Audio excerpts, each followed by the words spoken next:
नमस्कार दोस्तों, हम लेकर आ चुके हैं आप लोगों के लिए 20 मिनट में सुबह की 50 ताज़ा और बड़ी खबरें बताएंगे। दोस्तों, प्रधानमंत्री नरेंद्र मोदी के खिलाफ विपक्ष हुआ एकजुट। कहा, अडानी की सरकार चल रही है, देश को लूटा, रिटेलरों को किया ख़त्म।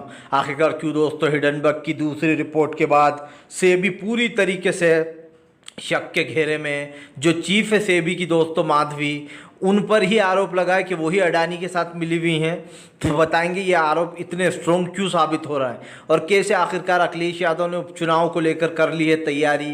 क्यों आखिरकार जनता ने बीजेपी को घेरा, कहा अडानी के साथ दे रही है ये सरकार। और कैसे दोस्तों नीतीश कुमार ने झाड़ लिया मुस्लिम कानून से पलड़ा। तमाम आपको मुद्दों पर होगी बात, लेकिन उससे पहले अगर आपने अब तक हमारे चैनल को सब्सक्राइब नहीं किया कर लीजिए। पास में एक घंटी आएगी, इसको भी दबाइए ताकि हर वीडियो की अपडेट आपको मिल पाए। दरअसल दोस्तों, आपको बताते चले, हिडनबर्ग की रिपोर्ट के बाद मोदी सरकार शक के घेरे में। पूरी तरीके से 3 दिन पहले ही किया सत्र ख़त्म। आपको बताते चले दोस्तों, मोदी सरकार ने अडानी को बचाने के लिए 3 दिन पहले इस सत्र ख़त्म कर दिया है। इस सत्र के ख़त्म होने के साथ ही दोस्तों मोदी सरकार की मुश्किलें भी बढ़ गई हैं। विपक्ष ने निशाना साधते हुए कहा है कि मोदी सरकार ने अडानी को बचाने के लिए 3 दिन पहले ही जो है यहाँ पर संसद का सत्र ख़त्म कर दिया। और दूसरी तरफ अडानी का जैसे ही खुलासा हुआ तब ये फैसला लिया गया कि 3 दिन पहले संसद को रद्द कर दिया जाए। आपको बताते चलें, ये सब होने के बाद विपक्ष लगातार भड़का हुआ है। विपक्ष का कहना है कि हमने आखिरकार जो कहा था वही हुआ।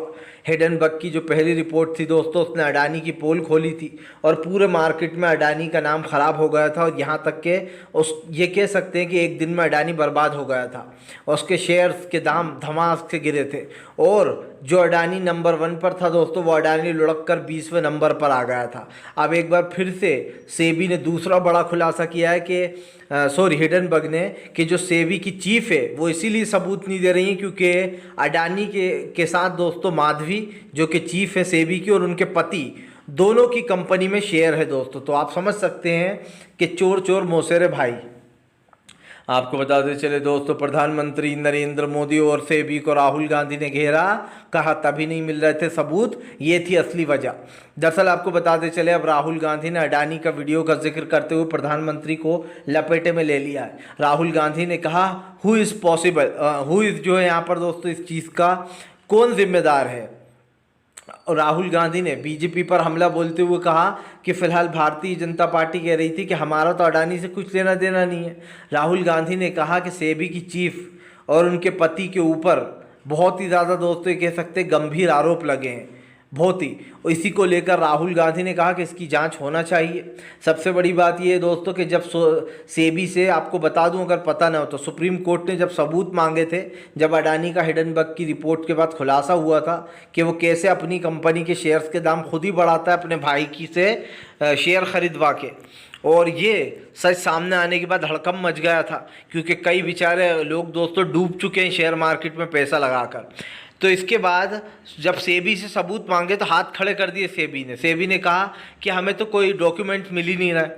आप समझिए, हाउ इज़ पॉसिबल दोस्तों, हाउ इज़ पॉसिबल कि एक व्यक्ति जिसको ये जिम्मेदारी है कि वो शेयर मार्केट की पूरी चीज़ों पर, यानी कि छोटे से छोटे मोमेंट पर भी नज़र रखेगा, तो वो कह रहा है कि हमारे पास तो कोई डॉक्यूमेंट्स ही नहीं है अडानी को लेकर। हम क्या बताएं आप लोगों को, बताइए आप।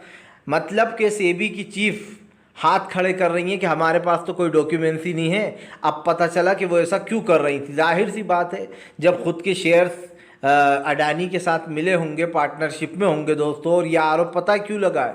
हिडनबर्ग की कल जब दूसरी रिपोर्ट आई तो उसमें साफ कहा गया कि जो माधवी हैं दोस्तों और उनके जो पति हैं, इन दोनों का अडानी की विदेशी कंपनी में हिस्सा है, ये दोनों उसके हिस्सेदार हैं। तब आप समझ सकते हैं दोस्तों कि सेबी आखिरकार ये जिम्मेदारी क्यों देने लगा, क्योंकि उसके साथ साथ उसका भी पैसा डूब जाता, सेबी की जो चीफ है दोस्तों। और ऐसे अभी तक उनका इस्तीफ़ा नहीं लिया गया, ये सबसे बड़ी बात है दोस्तों। जो सेबी की चीफ हैं अब तक उनका इस्तीफ़ा नहीं लिया गया और उससे भी बड़ी बात यह है दोस्तों कि मोदी सरकार सब कुछ जानती थी, राहुल गांधी ने कहा, और उसके बावजूद भी शेयर मार्केट में इतना बड़ा घोटाला हुआ है। और सिंपल सी बात है, हिडेनबर्ग दोस्तों कोई हवा में बात नहीं करता, हिडेनबर्ग पुख्ता सबूतों के साथ आता है। पहली बार भी जब उसने अडानी की पोल खोली, जो अडानी ये बताने की कोशिश करता था कि मेरे शेयर्स के दाम सबसे ऊपर रहते हैं, दरअसल वो ये करता था कि वो अपने ही भाई की कंपनी से उसके शेयरों को ख़रीदवाता था दोस्तों, अपने ही शेयर्स को, ताकि उसके दाम बढ़ जाएं। तो आप समझ सकते हैं कि ये जो वो चल रहा था एक स्कैम, वो पर्दाफाश कर दिया था हिडेनबर्ग की रिपोर्ट ने। आपको बताते चले दोस्तों, अखिलेश यादव ने बीजेपी के ऊपर साधा निशाना। अखिलेश बोले गरीबों का पैसा लूटकर पूंजीपतियों के गले में डाला जा रहा है। ये है वो सरकार दोस्तों। आप समझिए, जनता ने नरेंद्र मोदी को बहुमत का आंकड़ा भी नहीं दिया। अब अखिलेश यादव ने बीजेपी को घेर लिया है। अखिलेश यादव का कहना है कि जो गरीब जनता है, जिनका पैसा सरकार जिनसे हर चीज़ पर टैक्स वसूल रही है, एक 2 रुपये का 10 रुपये का साबुन लोगे उस पर भी 2 रुपये GST लग रही है आपकी, मतलब आप टैक्स भर रहे हो एक तरीके से। तो इसको लेकर अखिलेश ने जमकर भड़ास निकाली। अखिलेश ने कहा कि गरीबों से पैसा लूटा जाता है, और दोस्तों किन को दिया जा रहा है? अडानी और अंबानी को दिया जा रहा है। हालांकि अखिलेश ने यहाँ पर नाम नहीं लिया, लेकिन अखिलेश ने अडानी का नाम लिया, अंबानी का नहीं लिया। लेकिन अखिलेश ने कहा कि साफ दिखाई दे रहा है कि किसके पास ये पैसा जा रहा है। यही नहीं, अखिलेश यादव ने यह भी कहा कि विपक्ष जो आरोप शुरू से लगा रहा था कि इस रिपोर्ट की जांच होना चाहिए, और शुरू से दोस्तों सेबी आनाकानी कर रही थी सबूत देने में, यहाँ तक कि सेबी ये तक कह रही थी कि हमारे पास कोई डॉक्यूमेंट्स नहीं है इसके रिलेटेड। तो अखिलेश ने इस पर भी निशाना साधा। अखिलेश ने यह भी बताया कि उत्तर प्रदेश की 10 सीटों पर जो उपचुनाव होने वाला है, उस पर इंडिया गठबंधन साथ मिलकर चुनाव लड़ेगा। यानी कि एक बार फिर से दोस्तों कांग्रेस और सपा की जुगलबंदी हमें देखने को मिलेगी। और आप समझ लीजिए, जनता 2 चीज़ें समझ चुकी है। पहला तो ये कि भारतीय जनता पार्टी कोई हिंदू की रक्षक नहीं है, वो उल्टा दोस्तों हिंदू भाइयों की भक्षक बन रही है। दूसरा, बीजेपी इस देश की सबसे बड़ी भ्रष्टाचारी पार्टी है। इतने बड़े बड़े भ्रष्टाचार कभी नहीं हुए दोस्तों कांग्रेस की सरकार में, जो भ्रष्टाचार आज नरेंद्र मोदी के रहते हुए हो रहे हैं। आप देख लीजिए, एक पेपर ऐसा नहीं है दोस्तों जो लीक ना हो रहा हो। सारी परीक्षाओं के पेपर लीक हो जाते हैं। इतने बड़े बड़े घोटाले हो जाते हैं। कोयला सस्ता बेचकर महंगा खरीदा जाता है। ये घोटाला क्या समझ में नहीं आता जनता को? मंदिर की ज़मीन 1 घंटे पहले सस्ती बेच दी जाती है, और फिर उसको दोस्तों करोड़ों के दाम में ख़रीदा जाता है। क्यों? क्योंकि पैसा आपस में बांट लिया जाए। जिन लोगों को बेचा वो लोग भी इनके ही थे दोस्तों, जिनसे महंगे दाम में ख़रीद ली वो लोग भी इनके थे। अब ये क्यों किया जाता है? ताकि बाद में अगर जो दूसरी सरकारें आए तो वो ये ना कह सके कि इन्होंने घोटाला किया था। इसलिए ये बड़ी चालाकी से अपनी ज़मीन को सस्ते में बेच के महंगा ख़रीद लेते हैं, ताकि ये कहें कि हमने तो ख़रीदी थी। लेकिन ये भूल जाते हैं दोस्तों कि हर चीज़ का एक धागे का सिरा होता है, और वो सिरा कहीं ना कहीं छूट ही जाता है दोस्तों, जिसको बस खोलने की देर होती है। और इस सरकार के भी दोस्तों सत्ता से जाने के बाद आप देख लेना, धड़ल्ले से जेल जाएंगे इस सरकार के कई नेता, क्योंकि हमें साफ दिखाई दे रहा है कि जब तक नरेंद्र मोदी ने बचा रहा है तब तक ही वो बच रहा है दोस्तों। लेकिन जिस दिन भाजपा की सरकार गई तो खुद नरेंद्र मोदी भी दोस्तों इसमें आएंगे लपेटे में। ये लिख कर आप रख लीजिएगा, क्योंकि इससे बड़ी भ्रष्टाचारी सरकार किसी ने आज तक देखी नहीं। आपको बताते चले दोस्तों, फिलहाल भारतीय जनता पार्टी के ऊपर जमकर भड़के संजय सिंह। कहा मैंने मोदी सरकार के सामने नारा दिया था, अडानी और मोदी भाई भाई, दुनिया का पैसा खाई खाई। आपको बताते चले संजय सिंह ने कहा कि वो बात सच हो रही है। संजय सिंह ने कहा कि इस रिपोर्ट के बाद क्या कुछ बाकी रह जाता है पूछना। उन्होंने कहा कि फ़िलहाल ये जो रिपोर्ट आई है, और जो ख़ास कर सेबी की चीफ है माधवी लता, जो भी नाम है उसका दोस्तों आगे का सरनेम, उनके ऊपर सख्त से सख्त कार्रवाई होना चाहिए दोस्तों। सबसे पहली बात तो उनको तत्काल में दोस्तों सेबी के पद से हटा देना चाहिए, लेकिन सरकार ने अब तक नहीं हटाया। ये वही सरकार है दोस्तों, जब खुद बीजेपी वाले अरविंद केजरीवाल को जेल भेज देते हैं तो खुद ही कहते हैं कि केजरीवाल इस्तीफ़ा दो, केजरीवाल इस्तीफ़ा दो। लेकिन जब खुद के नेता दोस्तों चोर उचक के निकल रहे हैं, एक से बड़े घोटाले कर रहे हैं, तब बीजेपी नहीं कह रही है कि इस्तीफ़ा दो। मतलब कि नरेंद्र मोदी दोस्तों आप समझिए, एक तरीके से ये कह सकते हैं हम कि 2 मुँह सांप बन चुके हैं। क्योंकि दोस्तों खुद के लोगों से तो कहते नहीं हैं वो कि भैया इस्तीफ़ा दो इस्तीफ़ा दो, लेकिन दूसरे की पार्टी के लोगों से बखूब किया जाता है कि आप इस्तीफ़ा दे दो।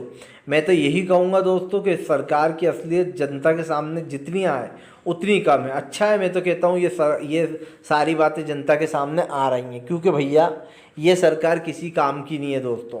इस सरकार ने जो चीज़ें करी हैं या फिर जो चीज़ ये कर रही है दोस्तों, उससे एक चीज़ तो साफ़ हो चुकी है कि भारतीय जनता पार्टी देश में महंगाई, गरीबी, बेरोज़गारी इस जैसी चीज़ों से बचकर दोस्तों बाकी सब चीज़ें कर रही है, और उसके पास किसी चीज़ के लिए टाइम नहीं है। गरीब बेचारा बेहाल हो रहा है महंगाई से दोस्तों। नरेंद्र मोदी इधर से कान न पकड़ कर उधर से पकड़ लेते घुमा के। अब ऐसे लोगों को महंगाई और बेरोज़गारी के मुद्दों से दबाया जाता है। फिलहाल बढ़ते हैं एक और अगली बिग ब्रेकिंग की तरफ। बता दोस्तों अगली जो बड़ी खबर निकल कर आ रही है, जेल से छूटते से ही मनीष सिसोदिया हुए बीजेपी के ऊपर हमलावर। मनीष सिसोदिया बोले जो लोग दूसरों को घोटालेबाज बताते हैं उनकी खुद की पार्टी सबसे बड़ी घोटालेबाज है, उनका भी नंबर आएगा। सिसोदिया ने कहा कि मुझे 17 महीने तक जेल में रखा जबकि मेरे खिलाफ से एक भी सबूत ईडी और सीबीआई के पास नहीं है। मनीष सिसोदिया ने कहा कि 17 महीने में जेल में रह कर आया हूँ बिना किसी वजह के, क्योंकि मैंने शिक्षा के लिए काम किया, दिल्ली के बच्चों के लिए उन्होंने कहा काम किया। यही नहीं, मनीष सिसोदिया ने कहा कि हिडनबर्ग की रिपोर्ट आने के बाद अब भी मोदी सरकार ने हिडनबर्ग खासकर का सेबी की जो चीफ है उनको अब तक नहीं हटाया। यही नहीं, सिसोदिया ने कहा कि ये पूरी सरकार मिली हुई है, ये सब लोग मिले जुले और सब मिलकर अडानी को बचाने में लग गए हैं। सीधी सी बात है, 3 दिन पहले आपने संसद का सत्र क्यों ख़त्म कर दिया?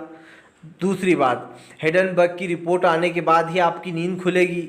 हो सकता है अब आप पल्ला झाड़ने को उसको हटा भी दो दोस्तों, सेबी की चीफ को, लेकिन सच्चाई तो सबके सामने आ ही चुकी है। सरकार की बिना दोस्तों आप समझिए बिना मदद के सेबी की चीफ ऐसे अडानी को बचा ही नहीं सकती है, मैं आपको लिख के दे सकता हूँ।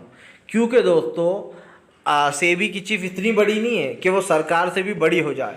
जाहिर सी बात है सरकार का पूरा समर्थन है अडानी को, और अडानी को बचाने के लिए सरकार दोस्तों टीले पर खड़ी हुई है। मतलब कि अडानी को कुछ नहीं होने देती है सरकार, जैसे ही रिपोर्ट आती है उसको बचाने में लग जाती है पूरी सरकार। पिछली बार भी जब रिपोर्ट आई तो अडानी को बचाने में लग गई। राहुल गांधी सीधी सी बात पूछ रहा है, वो 12,000 करोड़ रुपए किसका है दोस्तों? वो पैसा किसका है राहुल गांधी पूछ रहे हैं? वो सरकार का पैसा है, वो अडानी का पैसा है, या फिर दोस्तों पैसा कहाँ से आया? ये सबसे बड़ा सवाल है जो अडानी की शेल कंपनीज़ में लगाया गया है उसके पोल खुलने के बाद, ताकि अडानी जो गरीब एक तरीके से कह सकते हैं बंजर हो गया उसको बचाया जा सके। तो वो पैसे का अब तक पता नहीं चला, इस सरकार ने जवाब भी नहीं दिया है।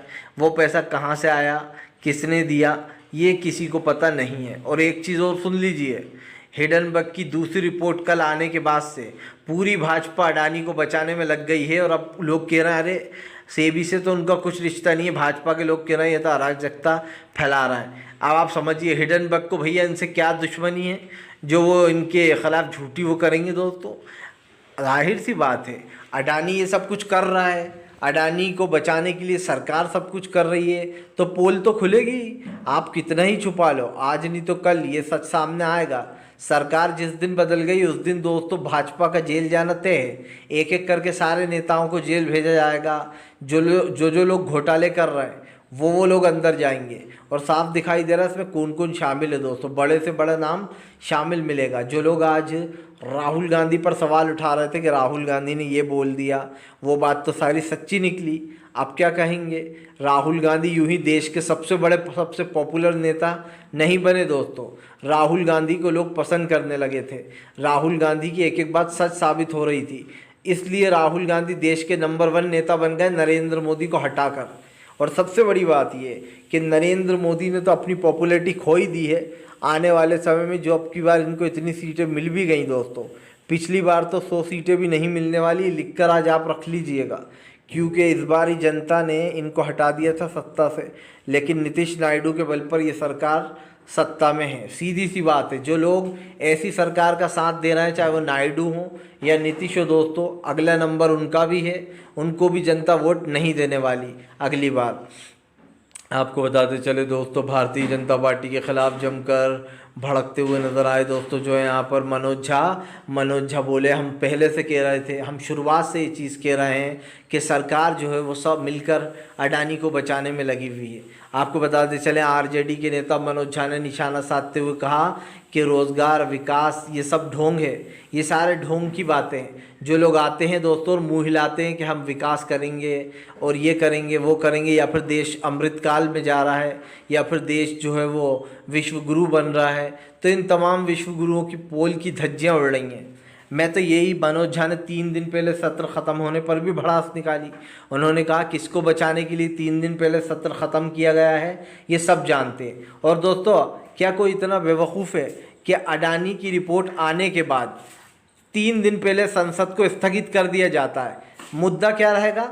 इन्हें पता था कि जैसे ही अडानी की रिपोर्ट आई है, अब विपक्ष जो है वो संसद में अडानी का मुद्दा उठाएगा, और इसलिए नरेंद्र मोदी ने इस मुद्दे से बचने के लिए 3 दिन पहले संसद को स्थगित कर दिया। अरे भैया मोदी जी, आपको क्या लगता है, क्या सिर्फ संसद ही है जहां पर विपक्ष इस मुद्दे को उठा सकता था? विपक्ष इसको सड़कों पर उठाएगा, सोशल मीडिया पर उठाएगा। आप जितना भी अडानी को बचा लो और अडानी की छत्र छाया, आपकी छत्र छाया में अडानी रहे, लेकिन ये मुद्दा तो जनता के सामने आ गया है। और अब ये मुद्दा दोस्तों, ये टॉपिक आज का सबसे बड़ा टॉपिक बन गया है। सबसे बड़ी बात, 3 दिन पहले सत्र ख़त्म सिर्फ इसलिए किया गया क्योंकि इन्हें पता था कि राहुल गांधी दोस्तों संसद में अडानी का मुद्दा उठाएंगे और 3 दिन तक यही टॉपिक चलता, ज़बरदस्त बहस होती इस पर और सरकार के पास कोई जवाब नहीं होता। इसलिए बचने के लिए संसद को 3 दिन पहले ही स्थगित कर दिया जाता है। अब अगर कोई अब भी ना समझे कि मोदी सरकार क्या कर रही है, तो वो सबसे बड़ा मूर्ख ही हो सकता है दोस्तों, जो ये ना समझे कि 3 दिन पहले संसद को क्यों स्थगित किया गया। और जो अंधभक्त हैं वो अभी भी जो है यहाँ पर चरण वंदना में लगे रहे, क्योंकि वो बेवकूफ़ थे, बेवकूफ़ हैं और बेवकूफ़ रहेंगे। इसीलिए उनका नाम अंधभक्त रखा गया है दोस्तों। जो अंधभक्त होते हैं वो बेवकूफ़ों की टोली होते हैं दोस्तों। उनके हिसाब से नरेंद्र मोदी जो भी कर रहा हो सब सही है। मुझे हंसी इस बात की आती है कि इन लोग का भी हक़ छीन रहे हैं मोदी जी। गरीबों का हक़ छीन कर अडानी के पाले में जा रहा है सब कुछ, और उसके बाद भी अगर भैया उसको बचाने की कोशिश की जाए तो आप समझ सकते हैं कि ये सरकार क्या है। और इसको जो है यहाँ पर दोस्तों कहीं ना कहीं सरकार को बचाने में ही लोग लगे हुए हैं। खैर, ये लगे रहें, हम अपना काम करते रहेंगे, सच्ची पत्रकारिता करेंगे और जो सच है वो हम बताएंगे, कोई बताए ना बताए। आपको बता दें चले दोस्तों, अगली जो बड़ी खबर निकल कर आ रही है, असदुद्दीन ओवैसी का बीजेपी के ऊपर बड़ा हमला। कहा फिलहाल भारतीय जनता पार्टी वक्फा बिल को पास कराने में लगी है, लेकिन विपक्ष ने साफ कर दिया है कि वो इस बिल को लाने नहीं देगा जब तक इसमें संशोधन नहीं हो जाता। दरअसल आपको बता दें, अब वक्फा बिल को लेकर भी घमासान मचा है। ओवैसी ने सरकार से पूछा है कि वक्फा बिल को लेकर तो सरकार बहुत एक्टिव है कि हम ये बदलाव करेंगे वो करेंगे, लेकिन अडानी को लेकर क्यों नहीं है। आपको बता दें, अब ओवैसी ने ताना मार दिया है। ओवैसी ने कहा कि वक्फा बिल पर सीना ठोकने वाले अडानी पर क्यों चुप बैठे हुए हैं। आप समझिए दोस्तों, मुस्लिमों का कोई भी कानून हो उसमें घुसने के लिए बीजेपी बेकरार रहती है। कभी कहती है हम महिलाओं को जगह देना चाहते हैं वक्फा में, तो कभी कुछ कहती है। जबकि सच्चाई ये है कि मोदी सरकार की नज़र वक्फा की ज़मीनों पर है, जो लोग दान कर देते हैं दोस्तों मस्जिद के लिए या फिर कुछ और चीज़ों के लिए दान कर देते हैं। ऐसी ज़मीनों को मोदी सरकार छीनने का प्लान बना रही। मतलब कि जो मस्जिदों को ज़मीन मिली है दोस्तों, उस पर भी मोदी सरकार की नज़र है। और आप समझ सकते हैं कि ओवैसी की बात गलत नहीं है कि जो लोग दोस्तों वक्फा बिल पर सीना ठोक रहे हैं कि हम ये इसलिए लाना चाहते हैं, उसलिए लाना चाहते हैं, इस पे ये बहस, उस पर वो बहस, वो लोग भला ये बता दें कि भैया हिडनबर्ग की दूसरी रिपोर्ट आ गई और आप लोग कर क्या रहा, आप सो रहा हो क्या? अब तक चीफ़ को क्यों नहीं हटाया गया दोस्तों, जो सेबी की चीफ़ हैं? या फिर आप इंतज़ार कर रहा हो कि जो और सबूत है वो भी मिटा दिए जाएं और अडानी महाराज को बचा लिया जाए? अब तो अडानी एक महाराज बन चुका है दोस्तों, उसकी पूजा हो रही है। पता है क्यों हो रही है? क्योंकि दोस्तों कहते हैं ना कि उगते सूरज की, पैसे की हर कोई पूजा करता है, बस वैसा ही चल रहा है यहाँ पे। तो भैया वो कैसा करता है, क्या करता है, देश को बर्बाद करता है या फिर दोस्तों जो भी करता है सामने वाला, उसको सपोर्ट किया जा रहा है। और आप समझ लीजिए जितना उसको सपोर्ट किया जाएगा उतना ही देश की जनता दोस्तों इस सरकार के ख़िलाफ़ जाएगी, क्योंकि ये सरकार नहीं दोस्तों एक भोंपू है। फ़िलहाल हम तो यही कहेंगे दोस्तों कि वीडियो अच्छा लगे तो कृपया इसको लाइक करिए, चैनल पे पहली बार आएँ तो सब्सक्राइब करिए ताकि ऐसे वीडियो आपको आगे भी मिलते रहें और आप हमसे जुड़े रहें, क्योंकि हम आपके लिए इसी तरीके की सच्ची और बिल्कुल सही खबरें लेकर आते रहते हैं जो आप